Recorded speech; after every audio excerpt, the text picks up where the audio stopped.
네, 안녕하세요. 오프입니다. 2022년 4월 18일, 오후 10시 16분을 지나가고 있고요.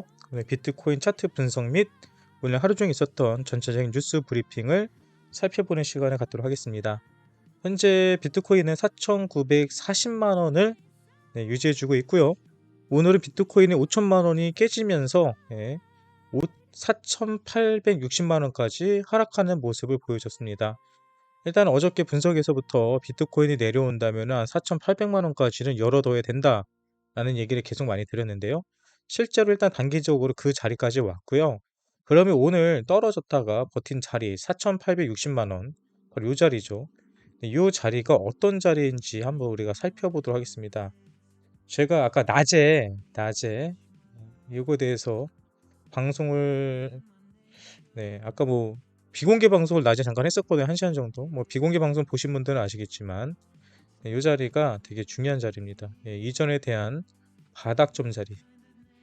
이전에 항상 이렇게 밑꼬리를 길게 달았던 자리 있잖아요. 이런 자리들은 분명 이 안에서 누군가 매집을 했다는 소리거든요. 그리고 지금 또 그 자리에서 반등이 나왔고요. 이 자리에서 반등이 나와야지 된다. 안 나오면 정말 어디까지 떨어진다라고 볼 수 있냐면요. 실제 현재 차트를 보는 사람들 입장에서 가장 중요한 자리로 보는 자리는요. 이 자리입니다. 이 저점과 이 저점 쭉 이었을 때 나오는 자리.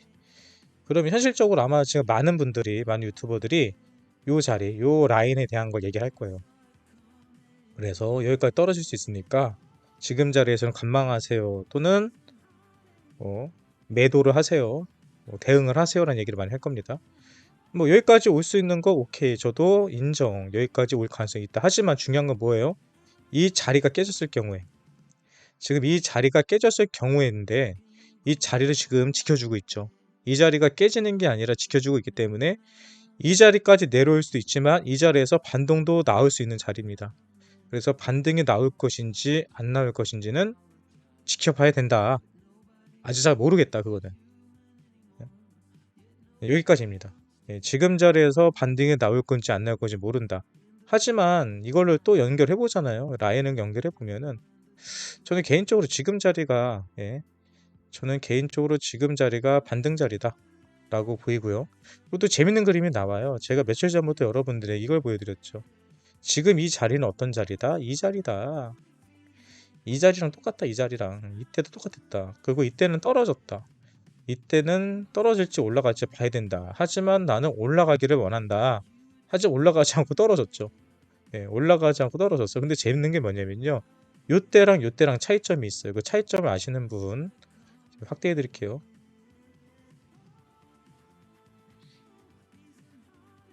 이때와 이때의 차이점이 있습니다. 어떤 차이점이 있냐면요. 이때는요. 떨어지기 전에 휩소가 있어요. 올라가서 휩소를 준 다음에 떨궜거든요. 올라갔습니다. 골든크로스가 나 올라가는 그림을 놓고 휩소를 줬어요. 근데 여기서는 안 올라가고요. 떨어졌어요. 저는 반대로 본다. 올라가는 척하고 떨어진 것처럼 여기는 떨어진 척하면서 올라가지 않을까라고 생각하는 거. 휩소. 여기서는요 분명히 올라가는 척을 했거든요. 올라가는 척하고 밀었거든요. 여기서는 떨어진 척하고 올리지 않을까. 저는 요런 예상을 합니다. 그리고 일단 3번 다 떨어져. 제가 항상 코인은 3, 3번이다라고 했잖아요. 한 번 떨어졌고요. 2번 떨어졌고요. 3번 떨어졌고 결국 이번에도 3, 3번이다. 항상 떨어지는 파동 3번이라고 했죠. 한 파동, 투 파동, 쓰리 파동 나왔습니다. 그리고 올라가는 그림이 나오지 않을까. 이런 식의 분석도 가능하다. 하지만 이거는 상승한다고 했을 때 희망회로에 대한 분석이고요. 아마 지금 현실적으로 일반적인 차트를 보는 사람들은 다들 이걸 얘기할 거예요. 이거 다들 이 얘기할 겁니다. 이거 여기까지 내려온다. 하지만 옥보는 아니다. 저는 상승을 보는 사람이기 때문에 이전에 대한 전저점 지켜주면서 이 자리에서 반등이 나올 거다라는 걸로 얘기를 드립니다. 이렇게 보시면 돼요. 차트 분석, 비트코인 일단 여기까지 보면 될 것 같아요. 뭐 분석 특별할 거 없습니다. 떨어지면 이 추세 라인, 올라가면 지금 자리 V 반동. 네, 이렇게 보고요. 그럼 이제 지금부터 뉴스 브리핑을 좀 해드릴게요. 오늘 하루 종일 좀 많은 뉴스들이 있었습니다. 오늘 뉴스들이 많이 있었기 때문에 사실 차트야 뭐 지가 갈 때 되면 가고 떨어질 때면 떨어지겠죠. 중요한 거는 우리들은 뭐 오늘 내에 팔 거 아니기 때문에 중장기적인 이 시장을 보기 위한 관점이 더 중요합니다. 그래서 지금부터 뉴스를 좀 볼 건데요. 뉴스는요, 제가 뭐 카페가 아니라 텔레그램, 네, 텔레그램에다가 계속해서 올려드리고 있죠. 텔레그램에 가입하셔가지고요. 보실 분들은 보시면 됩니다. 텔레그램 혹시 링크 없으신 분들을 위해서 제가 링크 올려드릴 테니까요. 링크, 예, 아직 가입 안 하신 분들은 꼭 들어가셔가지고, 네, 링크 걸어 놓으시면요. 제가 하루에 한 2번에서 3번 정도 뉴스를 업데이트 쫙 해드립니다. 그 뉴스 업데이트 한 내용들을 같이 보시면 되세요. 일단은 영상, 사진이 아니라 제가 오늘 했던 뉴스 브리핑 내용들에 관해서 오픈해 드리도록 하겠습니다. 네, 오늘 뉴스들이 상당히 많아요.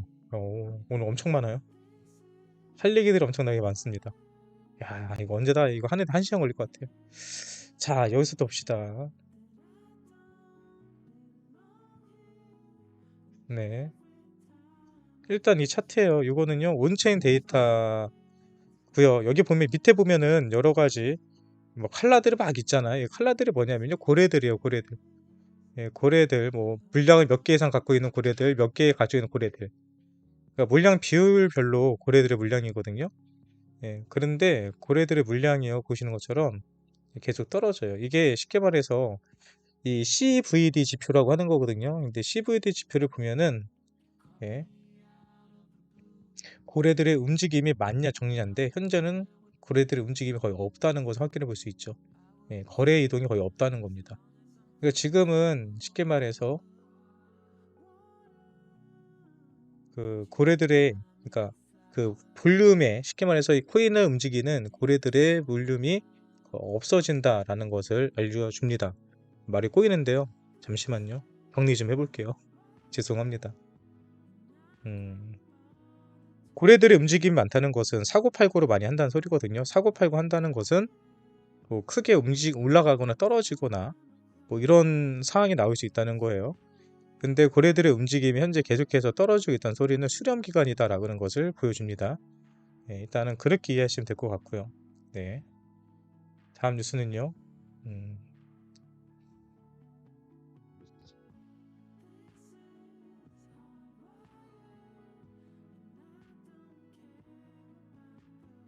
네, 아이콘 루프 가상자산 비즈니스 확대 때가 왔다. 블록체인 기술 기업 아이콘 루프가 사업 방향 전환에 나선다. 그간 블록체인 증명서, 분산 신원 인증 등 가상자산에 드러나지 않는 사업을 진행했다. 그러니까 무슨 얘기냐면요. 기술업체. 근데 기술을 가지고 있는 업체인데 이 업체에서 처음에는 그냥 남들에게 하청받아가지고 비트코인 관련 기술을 지원해주는 역할을 했다면 이제 본인들의 직접 코인판에 뛰어들겠다. 뭐 코인도 만들고 사업도 진행하겠다라고 나서는 겁니다. 제가 이 기사를 가져온 이유 중에 하나는요. 네. 이제는 기존에는 뒤에서 서포터만 하던 업체들이요, 대놓고 코인 시장에 진출하겠다는 거예요. 이따가 뉴스에도 준비되어 있는데 지금 티몬에서도 코인을 만들겠다라고 나오고 있죠. 이처럼 예전에는 쉽게 말해 기술력은 가지고 있지만 앞을 나서지 않았던 기업들이 지금 나온다는 소리는 이 코인 시장에 대한 이제 투자 또 사업을 할 이유와 근거들이 생겼다는 거죠. 그럼 이 시장이 앞으로 더 커질 수밖에 없다는 겁니다. 매력이 있고 투자할 만한 가치가 있기 때문에 새로운 사업을 들어오는 거거든요. 사업체로. 네, 그래서 이 코인판이 지금부터 시작이다라는 점을 좀 살펴볼 수 있는 기사이기 때문에 제가 이거를 가지고 왔던 것 같아요. 계속해서 뉴스 봅시다. 뉴스 하도 많아가지고 저도 아침에 나가지고 이걸 내가 왜 했을까라고 고민을 하게 되네요. 네, 벨라루스 대통령이요.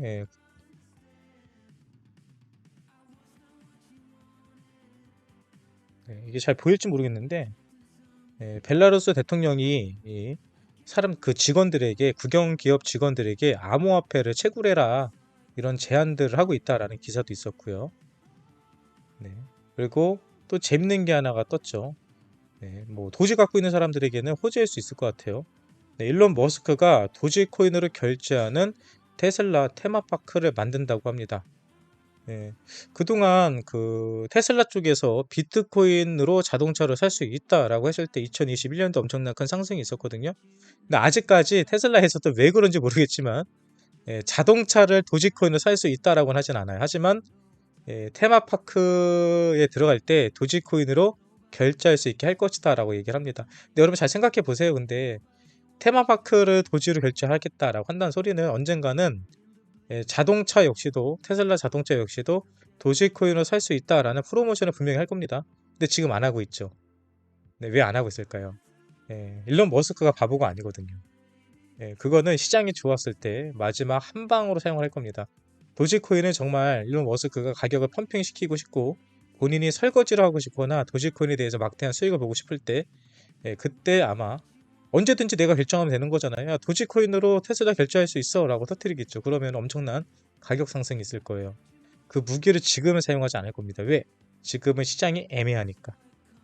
예. 그래서 뭐 도지코인 갖고 계신 분들요, 일단 머스크가 버티고 있으니까요. 너무 걱정하지 말고 버텨보시기 바랍니다. 네, 다음 뉴스를 보겠습니다. 여기서 좀 재밌는 뉴스네요. 이거 같은 경우는 제가 아까 전에 우리 커뮤니티에다 잠깐 올렸던 건데요. 제가 온체인 데이터를 항상 보여드릴 때 그런 얘기를 하죠. 온체인 데이터 잠깐 볼게요. 네, 온체인 데이터를 좀 보면은 거래소에 물량이 계속 빠지고 있어요. 거래소에 계속해서 물량이 빠집니다. 네, 너무 많이 빠져요. 네, 지금 보시는 거는 거래소에서 나와 있는 비트코인의 물량이거든요. 근데 거래소의 물량이 오늘도 횡보하긴 했는데 계속해서 물량이 빠지고 있습니다. 쭉쭉 빠지고 있죠. 그러니까 어저께인가 어떤 분은 그래요. 오프님 거래소의 물량이 계속 빠진다는 소리는 나쁜 거 아닌가요? 왜? 일단은 고래들이 팔 생각이 없다는 걸 알겠습니다. 하지만 예, 가격을 올릴 생각도 없다는 거 아닌가요? 라고 질문하시더라고요. 그래서 제가 예전에도 이 온체인 데이터상에서 거래소 물량이 빠지는데 어느 순간 거래소에서 물량이 빵 뜨는 경우가 있을 거다.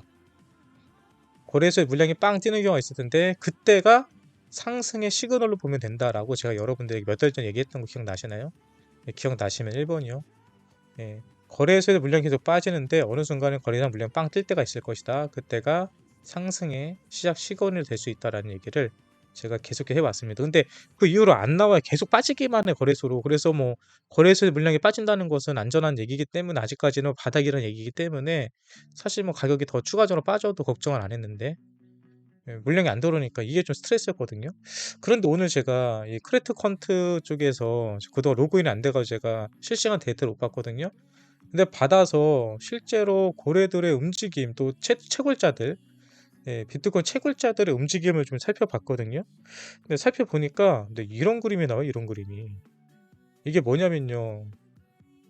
이게 잘 보이실지 모르겠는데 음, 요때가 언제냐면 요거 첫 번째 빨간불 들어왔을 때 보라색 선 있잖아요.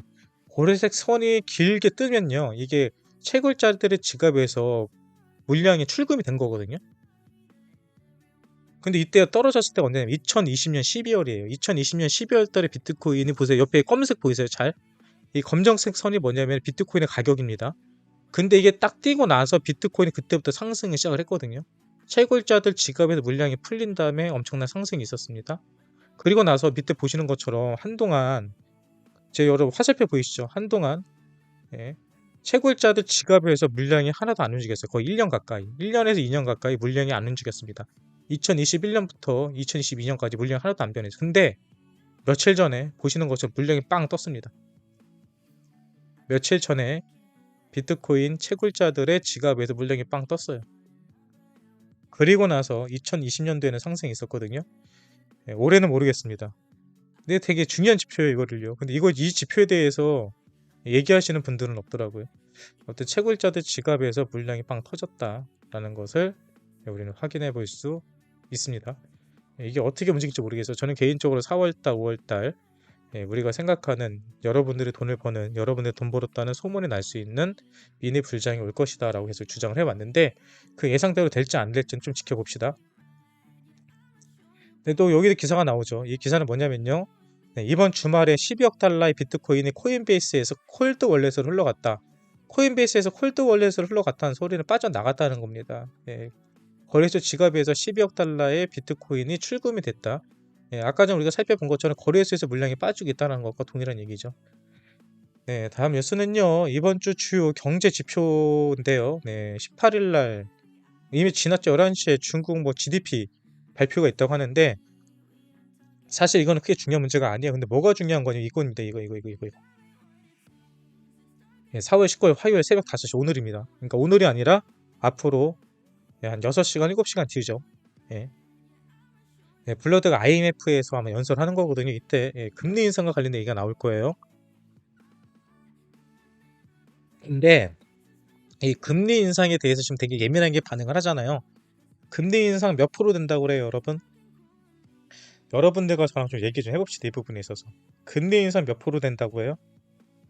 금리 인상 몇 프로 될까요? 여러분들을 알고 있는 정보를 얘기해 보세요. 지금 금리 인상 몇 프로 된다라고 얘기가 나오고 있죠. 0.5% 지금 금리 인상 된다라는 얘기를요. 언제부터 하셨어요, 여러분? 언제부터 알았어, 언제부터? 0.5% 금리 인상이 된다는 소식을요. 우리는 이미 한 달 전, 두 달 전부터 들어왔어. 한 달 전, 두 달 전부터 2.25%냐, 아니 0.5포인트냐, 이거 가지고 계속 싸우다가 이미 한 달 전부터는 0.5%가 그냥 기정사실화 되어 있습니다. 그런데 이 코인 시장이랑 주식 시장을 보잖아요. 그럼 너무 이게 단순하고 너무 웃긴 게 0.5포인트 올린다는 것은 이미 한 달 전부터 이미 다 대외적으로 알려져 있고 다 올려져가 있는데 지금까지 그게 공포의 악재로서 활용이 되고 있어요. 0.5% 된다고 다 얘기하고 그렇게 알고 있는데 왜 0.5% 될까봐 겁을 내냐고. 너무 웃기지 않아요, 이게요? 너무 웃기지 않아요? 그래서 이런 경우는요, 0.5%가 되고 실제 시행이 되잖아요. 악재가 호재로 바뀌어버립니다. 불안 요소의 해소. 그러니까 지금 만약에 5월 달에 금리 인사가 0.5포인트 한다? 무조건 호재예요, 이거. 무조건 5월 달에는요, 이거 터지자마자 날아갑니다. 주식도 날아갈 거고요. 코인도 날아갈 거예요. 그러니까 이거는 어떤 뭐 그 0.25%가 올라가냐 0.5% 올라가냐 이 싸움이 아니고요. 그냥 시장을 누르고 있는 겁니다. 그냥 아무 의미 없어요. 제 개인적인 생각으로는. 그리고 이거는 저만의 생각이 아니라 많은 전문가들도 비슷하게 얘기를 합니다. 그러니까 말장난이다라고 좀 느껴지시면 될 것 같아요. 이거는 좀 너무하지 않아요? 계속해서 금리 인상 한다고 이미 3월 달부터 얘기가 다 나왔는데 지금은까지 이거가 얘기한다는 게 저는 좀 답답하긴 합니다.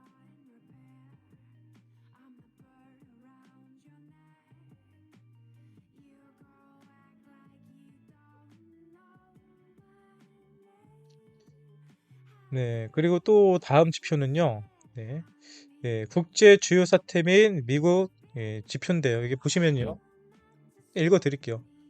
국제적으로 주요 사태가 발생 시 대체로 주가 지수는 조정이 왔고 이에 연준은 금리를 인하했습니다. 이거죠. 어떤 얘기냐면은 우리가 뭐 처음에 이게 코로나죠. 뭐 코로나라든지 팬데믹 사태라든지 아니면 러시아 이런 전쟁들 이런 주요 사태들이죠. 이런 사태가 일어나면 주가가 하락을 하거든요. 주가가 하락을 하면은 경제가 힘들어지기 때문에 금리를 인하합니다. 예, 반대로 금리를 인상할 때는요. 경제가 좋을 때요. 테이퍼링이 그렇다고 말씀드렸잖아요. 테이퍼링이 뭐냐? 제가 예전에 그랬죠. 우리가 학생이야, 대학생이야, 대학교를 들어갔는데 공부만 해야 돼. 알바할 시간도 없고 돈도 없어. 그러면 어떻게 해요? 부모님이 용돈을 준단 말이에요. 너 힘드니까 엄마가 아빠가 도와줄게 하면서 용돈을 줘요. 용돈을 주는 게 바로 테이퍼링이라고요. 예. 국가에서 지원을 해주는 겁니다. 힘드니까. 그런데 자녀가 대학교를 졸업하고 좋은 직장에 들어가고 월급을 받아요. 월급을 받게 되면은 부모님이 더 이상 자녀들에게 너 이제 혼자 먹고 살만하니까 이제 지원을 끊겠다. 라고 하는 게 테이퍼링이 끝나는 겁니다. 조기 종용이 돼버리는 거예요. 그러니까 그렇게 되면 이제 금리 인상이 되는 거랑 똑같은 거거든요. 그러니까 테이퍼링은 금리 지원도 안 해주고 그리고 좀 살만하니까 쉽게 말해서 금리를 올리는 시기는 우리 모두가 살만할 때 금리를 올리는 거예요. 근데 지금 애매하다는 거죠. 왜? 미국에서는 경제 지표는 좋을지 몰라요. 근데 코로나로 인해서 많은 사람들이 경제 상태는 좋지는 않아. 그런데 금리를 낮추고 싶어도 낮추지 못하는 게 인플레이션이 너무 심해졌어. 왜?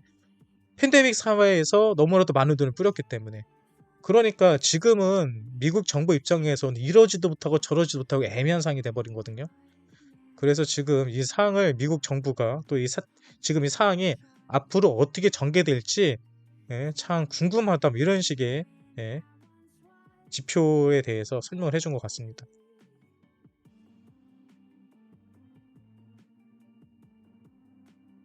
그리고 이거는 이거죠. 이거는 우리가 맨날 보는 지표입니다. 예, 이거는 이제 거래소에서 비트코인 물량의 이동에 관한 거거든요.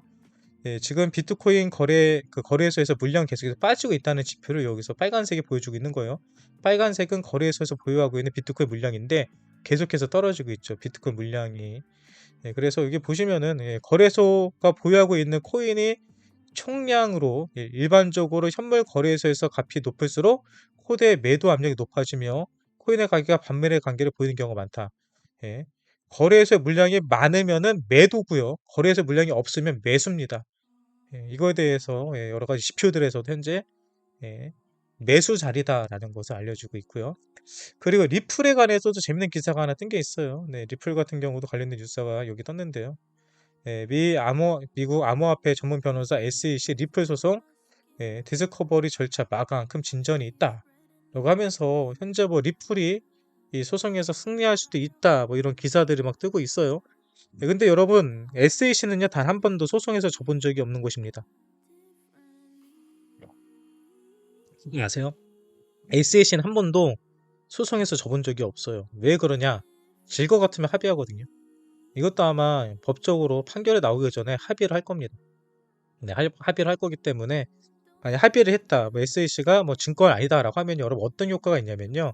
지금 리플 같은 경우는 코인베이스라든지 뭐 미국과 관련된 대부분의 거래소에서 다 예, 거래 정지되어 있거든요. 그러니까 미국에 있는 사람들은 리플을 못 사요. 그런데 이게 풀리는 순간에 리플은요. 코인베이스부터 시작을 해왔고 세계적인 미국에 있는 거래소에 다 상장이 됩니다. 그러면 거래량이 폭발적으로 늘어나겠죠. 그리고 그동안에 리플이 혹시라도 소송에서 지게 되면 하락할지도 모르겠다는 그런 어려움, 두려움을 갖고 있는 사람들이 리플에 대한 매수세가 떨어졌는데 매수 심리가 없어졌는데 그 매수 심리가 다시 살아날 수도 있다라는 것을 확인해 볼 수 있겠죠. 그래서 이런 부분에 있어서도 상당히 큰 호재가 될 가능성이 크다. 그리고 리플 지금 갖고 계시는 분들 1,000원 밑에서 사면은 무조건 돈 버는 자리다. 계속 얘기 드립니다. 나중에 리플이요. 어떻게 될지 몰라요. 2018년도 때도 리플이 날아가고 나서 그 다음에 많은 코인들이 날아갔다는 거 기억하시면 됩니다. 네, 그리고 이거는 제가 얼마 전에 방송에서 얘기했는데 예, 아시는지 모르겠어요. 기억나시는지. 제가 얼마 전에 페이코인에서 연락 왔다고 얘기 드렸죠. 예, 페이코인에서 예, 저한테 연락이 왔다. 광고 좀 해달라. 어떤 광고냐. 네, 페이코인에서 카드를 만들 거다. 카드. 예, 신용카드를 만들 거다. 그래서 신용카드 발행되는 부분에 있어서 광고 영상을 만들어 달라라고 요청이 왔습니다. 물론 저는 거부를 했습니다. 근데 이제 그게 기사로 떴네요. 예, 우리가 더 먼저 그 정보를 받았습니다. 예, KB 국민카드와 협력해서 후불 결제 시장에 본격적으로 진출한다. 예, 페이코인에서 여러분 카드 만들어. 근데 얘네가 이벤트 할 거거든요. 제가 미리 이벤트 알려드릴게요. 페이코인 이거 카드 만들잖아요. 그러면은 15만 원 페이백 해줍니다.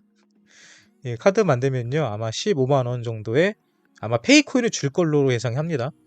예, 요게 저한테 광고 의뢰했던 내용 중에 하나였거든요. 뭐 이거 아직 엠바고인지 뭔지 모르겠는데 아무튼 저는 그렇게 광고를 받았어요. 근데 광고를 안 하고 내용만 미리 봤습니다. 아무튼 예, 페이코인에서는요 조만간 예, 후불제 카드를 만들 거고요. 그 카드에 한 15만 원 정도의 페이코인을 줄 거다. 예, 그리고 이거 나오면은 페이코인 가격 좀 상승할 수 있습니다. 전 미리 알려드렸어요. 저도 이거 나오면 만들 생각입니다. 근데 아마 이게 후불제라고 하는 거 보니까 페이코인을 가지고 있어야 될 거예요. 그 페이코인을 매수를 하고 페이코인으로 그 카드를 사용하면 결제가 되는 거. 실시간 가격, 뭐 그때 당시 가격으로 측정이 돼가지고 막 차감되는 형식이 아닐까 생각이 됩니다. 근데 그거 말고도 아마 여러 가지 혜택들이 있을 거예요. 이 카드를 만들어주면. 하여튼 그런 기사였습니다. 네, 그리고 네, 그리고 우크라이나에서 아시는 것처럼 우크라이나에서 그 암호화폐를 기부를 많이 받았죠. 근데 그 기부로 받아서 뭐 했냐 했더니 방탄조끼 샀다고 하네요. 하여튼 방탄조끼를 200세트 구입했다. 라고 하는데 200세트밖에 구매 못했을까? 더 많이 돈 받았을 것 같은데. 아무튼 이런 기사가 있고요.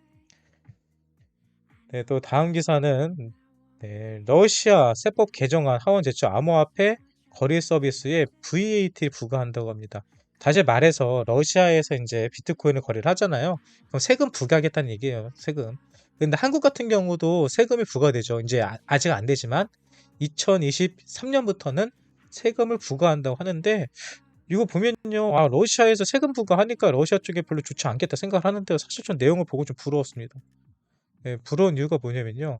러시아 정부가 최근 암호화폐 거래세 도입을 위해 세정 개정안을 만들었다라고 하면서 이 거래세가 보니까 15% 정도 돼요. 그러니까 13%, 러시아 기업은 13%, 그리고 더 큰 기업일 경우 15%. 그러니까 이게 개인들한테도 해당이 되는 건지 아니면 기업들만 해당이 되는지는 모르겠는데요. 러시아 같은 경우는 거래세를 한다고 합니다. 근데 이게 좀 재밌는 게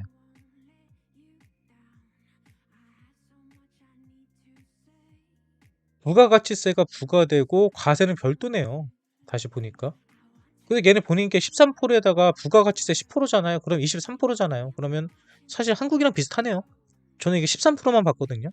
13%만 받는데 부가세가 부과되고 나서 수익에 대한 13%또 나가니까 세금은 뭐 한국이랑 비슷합니다. 23% 정도 나올 것 같은데 부가세는 환급되잖아요. 생각해보니까. 그럼 13%네. 한국보다 효과가 훨씬 더 좋네요. 그런데 이게 여러분 되게 부러운 게 뭐냐면요.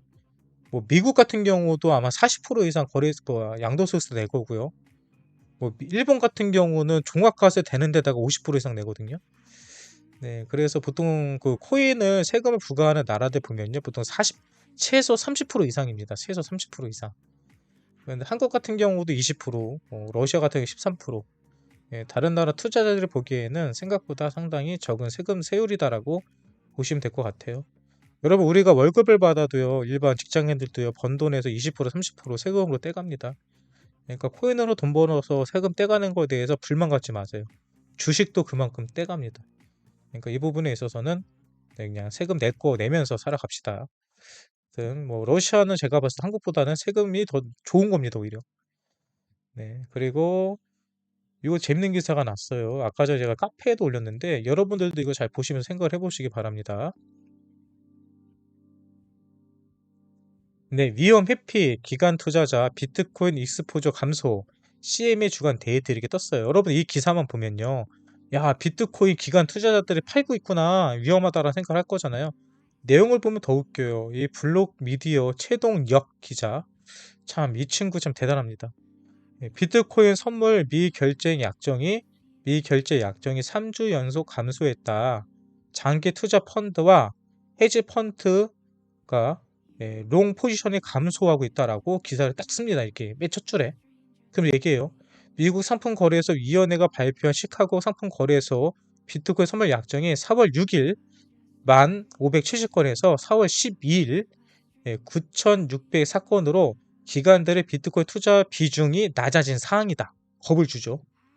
이는 장기 투자 펀드는 롱 포지션을 줄이고 숏 포지션을 늘렸다. 쉽게 말해서 올라간다는 것보다는 떨어진다는 포지션에 대한 게 늘어났다. 그렇게 예상하는 사람들이 많아졌다라고 얘기를 합니다. 장기 투자 펀드의 비트코인 투자 전망이 악화된 것을 의미한다. 겁을 엄청나게 줍니다. 헤지 펀드 롱 포지션과 숏 포지션을 함께 줄였다. 비트코인의 투자 비중은 줄은 모습이다라고 합니다. 여기까지만 보면요, 큰일 났어. 비트코인 다 모든 기관들이 다 쇼치고 있는 걸로 보입니다.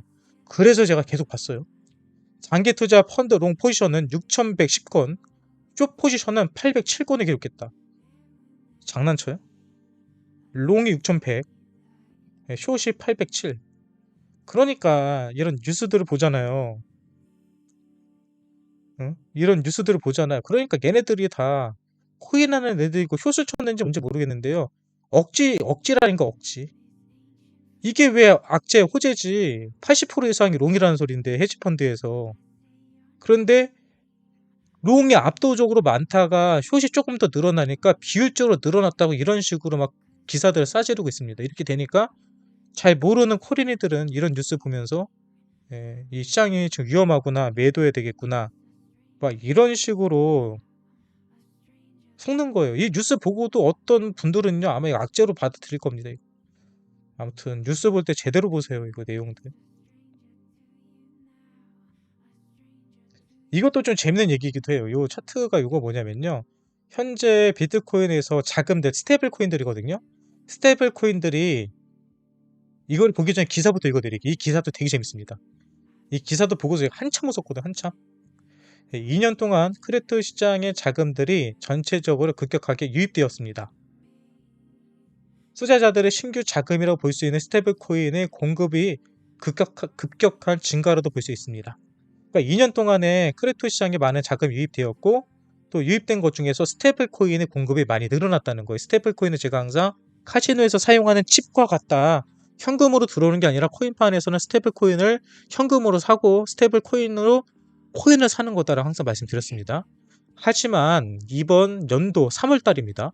3월 달에 스테이블 코인의 공급이 감소하기 시작했습니다.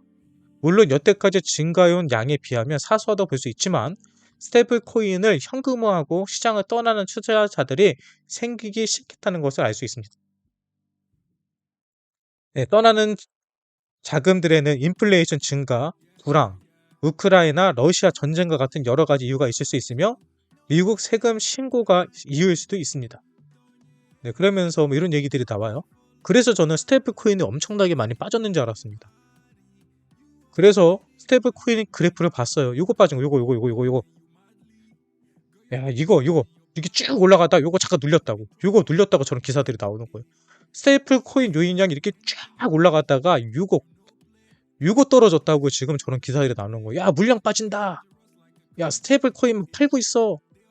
이 시장 끝났어. 이러고 있는 겁니다. 설레발이죠. 네, 넘어갈게요, 이제.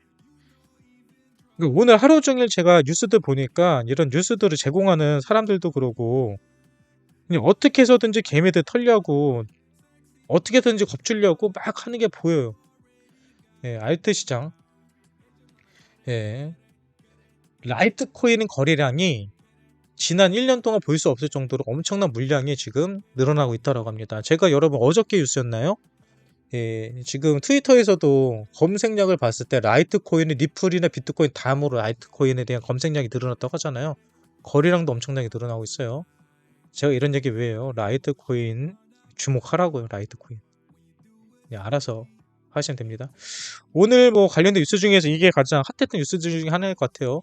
예, 세력들이 39,000불에 대한 매수벽을 빼버렸다 얘기가 나오는데요. 예, 매수벽에 빠졌어도요 그 자리는 지켜주고 있죠. 예, 그 자리는 지켜줍니다. 여러분 제가 이건 호가창이잖아요. 매수벽을 얘기하는 거는 제가 방송에서 여러 번 얘기하죠. 호가창은 어떻게 봐라? 제가 여러분들에게 호가창은 어떻게 보라고 말씀드리죠? 매도벽이 많으면은 매수해라. 매수벽이 많으면은 매도해라. 반대로 보라죠. 반대로. 예, 반대로 봐야 된다. 반대로. 지금 세력들이 39,000불에 대해서 매수벽을 뺐다는 소리는요. 이걸 보면은 개미들 입장에서는 야, 세력들이 물량 뺐다. 위험해. 던져. 이렇게 되잖아요. 매집할 때 쓰는 방법이에요. 매집할 때. 그러니까 고래들이 집중할 때 일부러 매도벽 만들어 놓고 매수벽 뺀 다음에 떨어질 것처럼 분위기 만들어 놓고 개미들이 물량 던지면 그 물량 받아먹는 거거든요. 보통 우리는 그걸 개미 털기 또는 휩소라고 얘기하는데 지금 아까 전에 비트코인 차트를 봤을 때도 그렇고 지금 자리는 저는 왠지 휩쓸 가능성이 크다. 그리고 상승에 대한 기점은 19일이 될 가능성이 크다라고 얘기를 합니다. 예, 그런 거 보시면 될 것 같고요.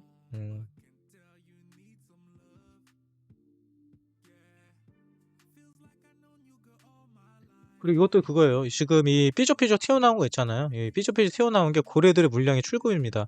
거래소에서 고래들의 물량을 대놓고 빼고 있다라는 걸 보여주고 있죠. 예, 고래들은 거래소에서 물량을 빼고 있다라는 것을 지표를 통해서 볼 수 있는 거고요. 그리고 이것도 되게 재밌는 거 뉴스 있어요. 이 뉴스도 되게 재밌습니다. 오늘 재미있는 뉴스 많다니까. 제가 오늘 뉴스에 시간을 많이 투자하다 보니까요. 재미있는 뉴스들 그리고 이 뉴스들을 보면서 분석하는 기법들이 다 바뀌어요. 이 뉴스를 먼저 읽어보겠습니다. 뉴스만 보면 되게 무서워요. 비트코인 금과 상관계수 2018년 이후 최저 무슨 얘기냐면 그러니까 이 얘기를 쓴 사람은 어떤 걸 얘기하고 싶냐면요. 금은 안전자산이잖아요. 근데 비트코인은 안전자산이 아니다라는 걸 얘기하고 싶은 거예요. 왜? 지금 금 가격이 올라가는데 비트코인이 지금 빠졌잖아요. 물론 지금 단기적입니다. 실제적으로 금년도로 보면은 금보다 비트코인 오히려 가격이 올라갔어요. 그런데 얘네들이 보기에는 지금 일단 떨어졌다는 겁니다. 지금. 예. 그러면서 금이랑 비트코인의 가격이 같이 연동되지 않는다. 오히려 지금 주가랑 연동된다. 이런 얘기를 하고 싶은 거거든요. 네. 블룸버그에 따르면 비트코인, 금 50일 상강 개수가 약 0. 마이너스 0.45 2018년 이후 최저 수준을 기록했다. 비트코인, 블룸버그 상품 현물 지수 상강 개수 또한 음수를 나타내고 있다. 상강 개수가 1에 가까울수록 두 자산은 반대 방향으로 움직인다. 예? 쉽게 말하면 딱 이 얘기입니다. 금이랑 비트코인 반대로 움직인다. 그래서 비트코인은 안전자산이 아니다라는 얘기하고 싶은 거. 근데 제가 여기서 보면서 걔네들이 참 분석 지들 마음대로 한다 생각을 하는 게 이 밑에 있는 이 지표를 보면서 분석을 한 거잖아요. 이 지표. 이 지표를 보고 분석을 한 거잖아요. 근데 이 지표를 보면요. 지금 자리가 얼마나 좋은 자리인지에 대해서 알 수 있습니다. 뭘 보느냐. 요때 보이세요. 요때. 제 화살표 보이죠. 요때. 요때랑 지금이랑 어때요? 똑같죠? 요때랑. 요때랑 똑같죠? 그럼 이 다음 그림 어떻게 나올까요? 요거 다음에 어떻게 됐어요? 위에 음수로 다 바뀌죠. 그러니까 이게 금보다 더 많이 올랐다는 거거든요. 비트코인이. 이 다음을 2019년부터 2021년도로 보라고요. 그 그림이잖아. 앞에 똑같잖아. 뭐가 다른데? 앞으로 금보다 비트코인이 50일 상관지수로 봤을 때 패턴화로 봤을 때 훨씬 더 올라갈 수 있는 이 그림이잖아. 이 그림. 이거 다음이 이거였는데 이 그림 다음에는 위로 뜨겠지. 엄청나게 뜨겠지. 그러니까 분석은요. 어차피 똑같은 분석을 봐도요. 누가 분석하냐에 따라서 전혀 다른 내용들을 넘어갑니다.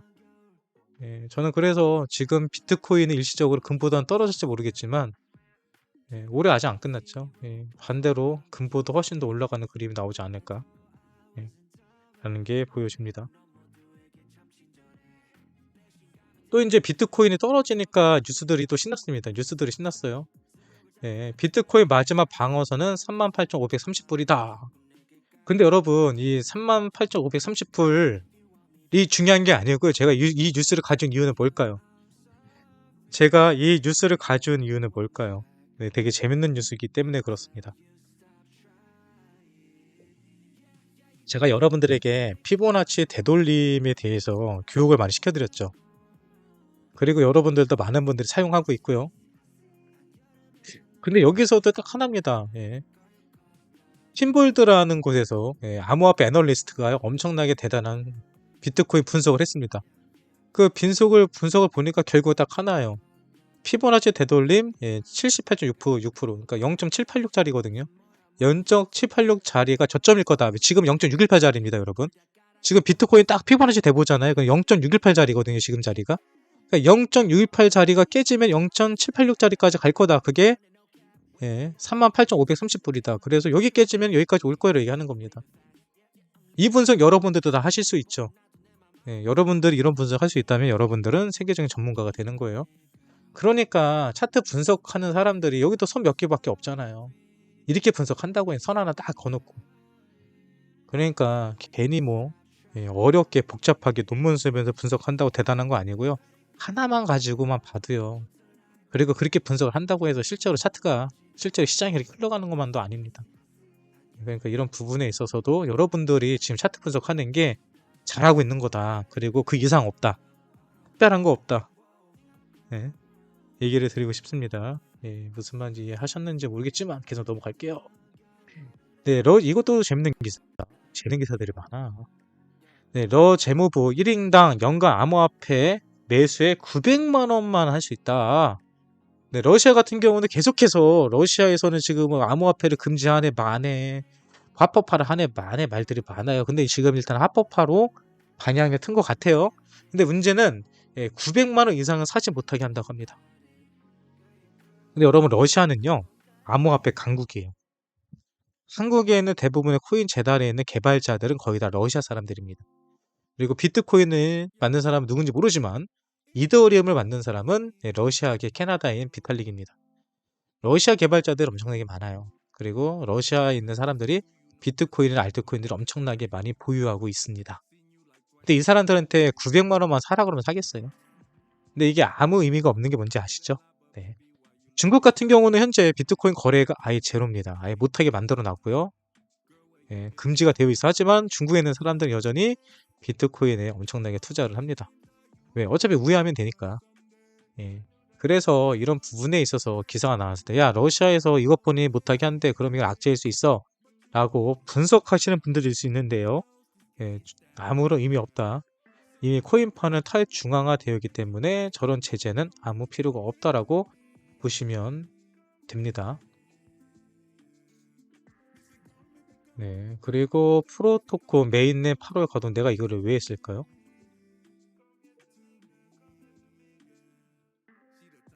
이거 제가 이거를 뉴스를 왜 올렸나 순간적으로 헷갈렸거든요. 이게 뭐 대단한 뉴스도 아닌데 왜 이런 뉴스를 내가 선택을 했을까? 근데 제가 이거를 선택한 이유는 이거였네요. 예, 프로토콜 메인넷 8월 가동 예정이래요. 근데 프로토콜은요, 이더리움 스마트 컨트랙트 설계상 취약점을 수정할 수 있는 대안 기술인 컨트랙트 모델을 개발하고 있다고 얘기하죠. 예, 스마트 컨트랙트와 관련 많은 사고와 해킹이 발생하기 때문에 이를 대체할 방법이 중요하고, 이런 것들을 해결할 수 있는 기술력을 가지고 있는 회사가 포르토콘이라는 회사입니다. 이런 코인이에요. 이런 코인 대단하죠. 이더리움의 모든 약점들을 커버할 수 있고 기술력도 대단하죠. 이런 코인 사면 될까요, 안 될까요? 네. 이런 코인 사도 될까요, 안 될까요? 잘 생각해 보세요. 네, 여러분 이미요. 이더리움은요, 비트코인이 만들어지고 그 다음에 만들어진 코인이 이더리움이에요. 아주 오래된 구닥다리 코인이 이더리움입니다. 그래서 이더리움 같은 경우는 지금 가스비도 비싸고 상당히 느리고 불편해요. 그래서 그거를 보완할 수 있는 수많은 코인들이 이미 만들어져 있고 계속 만들어지고 있어요. 그리고 코인판에서의 기술력은 아무 의미가 없습니다. 왜 없냐면요, 모든 게 오픈 소스예요. 모든 게 공개됩니다. 그리고 특허가 없어요. 그냥 아무나 갖다 퍼다 써도요, 그 누구도 제재할 수 없습니다. 독자 기술이라는 게 없습니다. 코인판은요. 그냥 갖다 복사해서 쓰면 돼요. 포르토콘에서 아무리 좋은 기술을 만들어서 그냥 다른 데 갖다 베껴다 쓰면 됩니다. 그럼 끝나는 거예요. 되게 억울하겠죠. 그래서 실제적으로 기술력이 중요하지 않다는 걸 여러분들이 말하고 싶었습니다. 걔네들이 아무리 이더리움의 약점을 개발했다고 해도요, 이미 그렇게 개발할 수 있는 기술을 가진 업체들은 엄청나게 많아요. 문제는 그런 코인을 홍보하지 못하고요, 마케팅하지 못하고요, 더 큰 문제는 아무도 사용하지 않는다는 거예요. 누군가가 사용을 해야지 효과가 있는 거죠. 그걸 보통 우리는 뭐라고 그럴까요?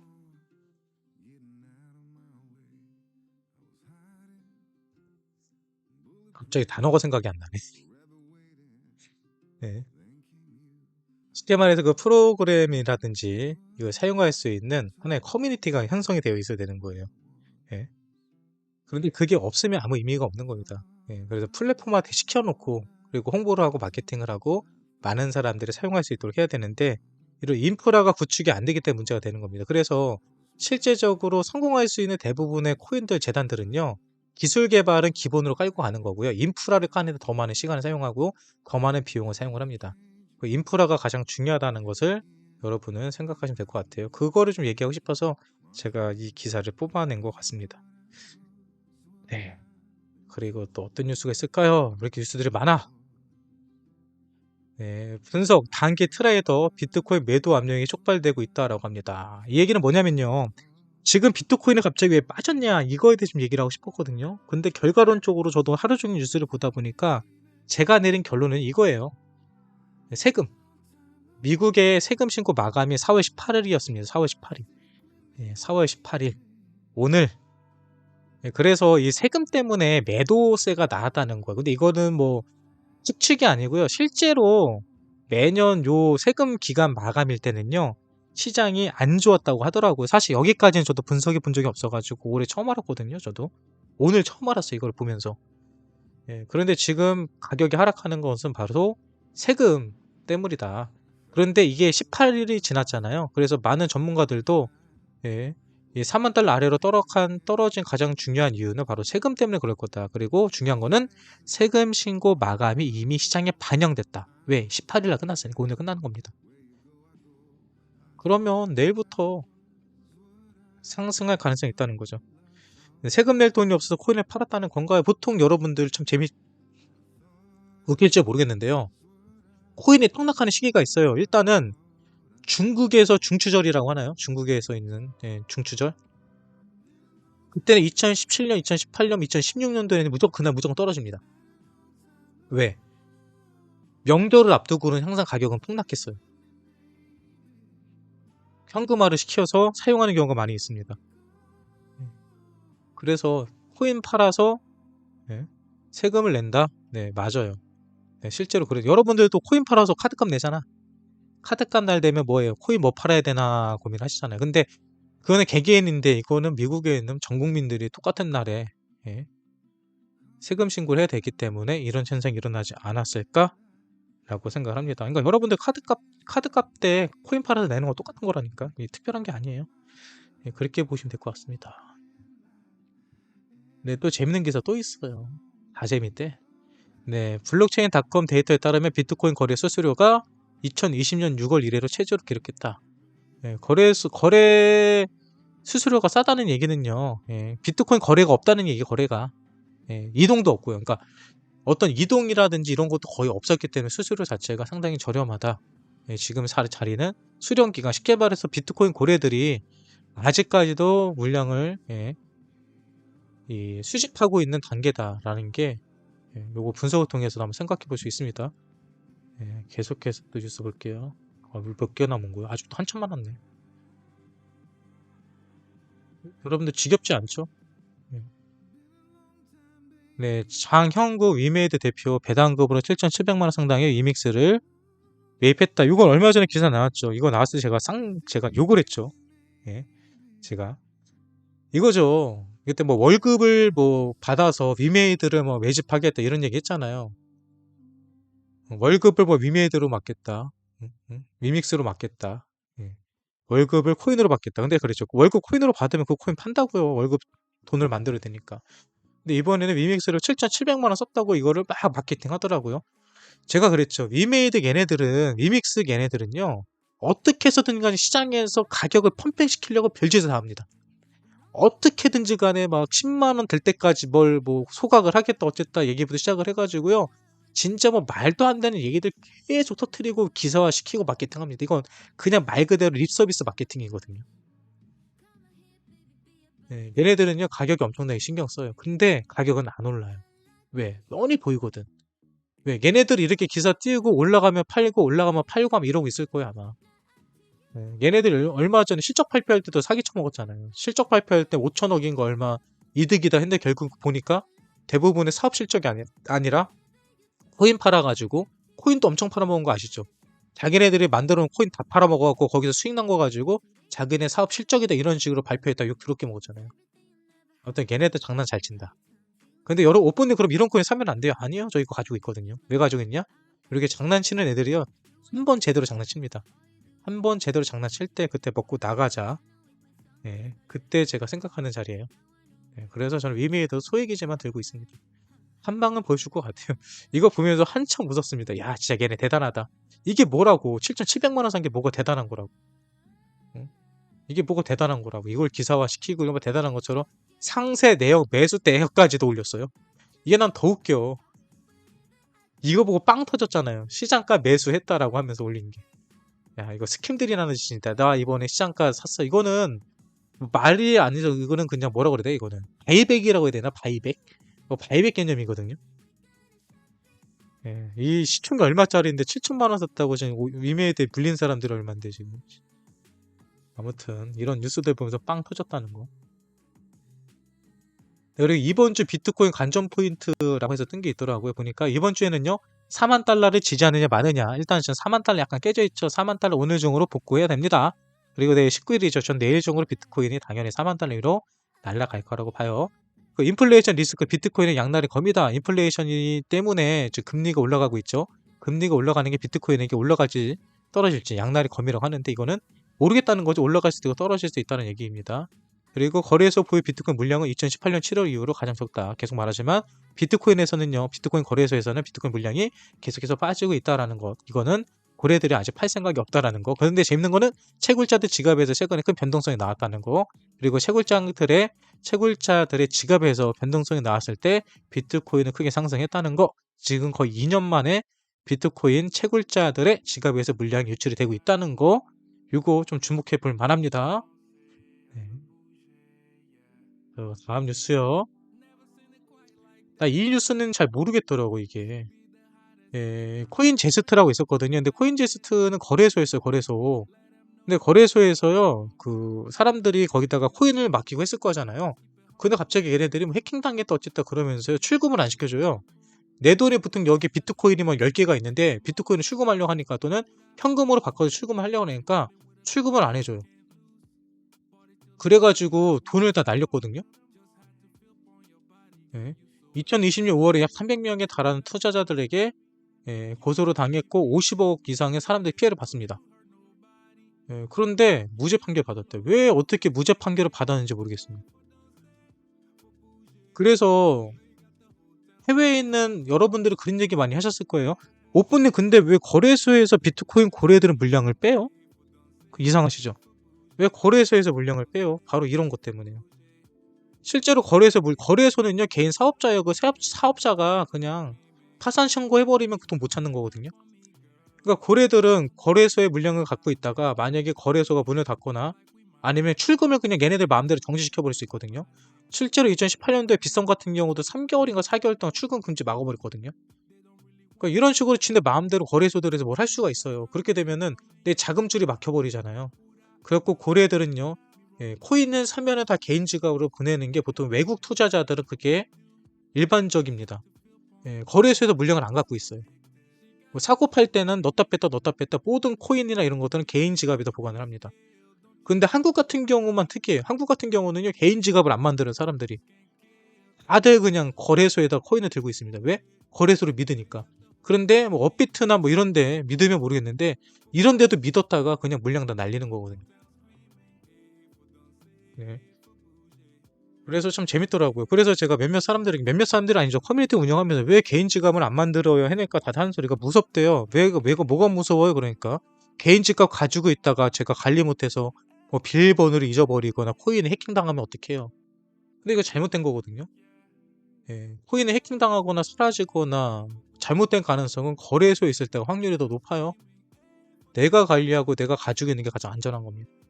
근데 한국 사람들은 자기를 잘 못 믿나 봐요. 한국 사람들은 자기를 잘 못 믿어요. 거래소를 자기보다 더 잘 믿는다는 거. 그것도 전 세계적인 투자자들 중에 한국인들만의 독특한 특징 중에 하나입니다. 그러니까 외국 애들이 잘 이해를 못해. 왜 거래소에 코인을 들고 있냐고.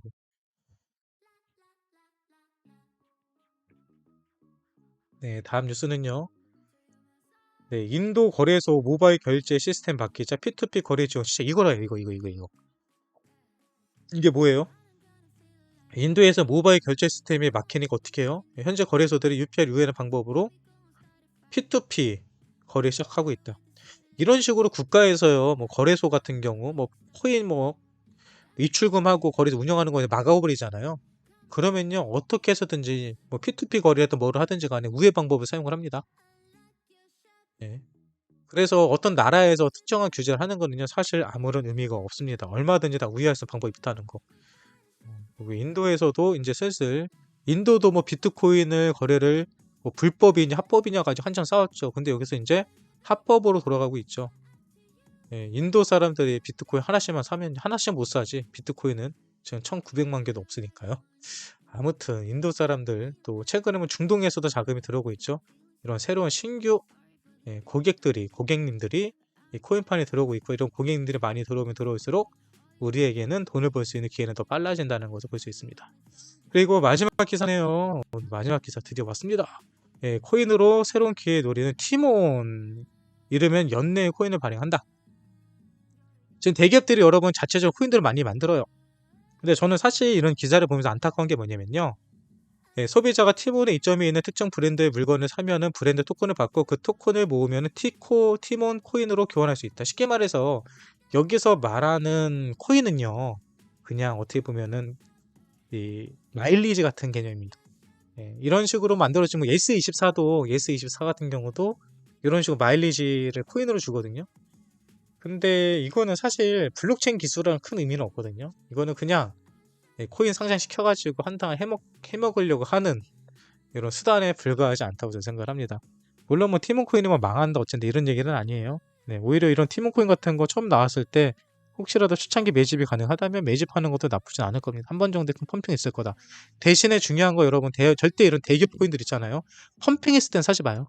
크게 올라가고 이미 내가 초창기에 투자로 해서 저점을 잡지 않은 상황이라면요. 절대 사는 거 아닙니다. 예, 잘못 썼다가 제대로 물려요. 네. 아무튼 오늘 2022년 4월 18일 제가 준비한 비트코인 차트 분석 및 뉴스 브리핑은 여기서 마무리하도록 하겠습니다. 저의 분석이 여러분들 도움이 되셨다고 한다면 구독과 좋아요 눌러주시고요.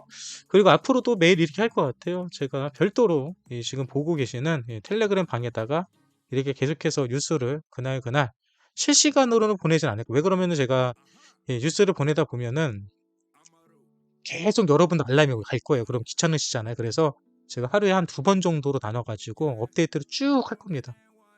그때 한번 전체적으로 보시고 보실 때 뭐 내용이 이해가 안 된다? 괜찮습니다. 제가 매일 저녁 때마다 이런 식으로 여러분들에게 그날 있었던 뉴스들에 관해서 브리핑을 해드릴 테니까 그 브리핑 들어보시면 될 것 같고요. 이 방송 아직 뭐 늦게 들어오셔서 중간에 보신 분들은요. 10시 15분부터 방송을 했으니까요. 10시 15분 시간 체크하셔가지고 그때부터 보시면 됩니다. 네, 다시 한번 여러분들에게 도움이 됐다면 구독과 좋아요 눌러주시고요. 구독과 좋아요는 제가 더 열심히 방송을 하는데 상당히 도움이 됩니다. 아무튼 오늘 뉴스 브리핑 차트 분석은 여기서 끝입니다.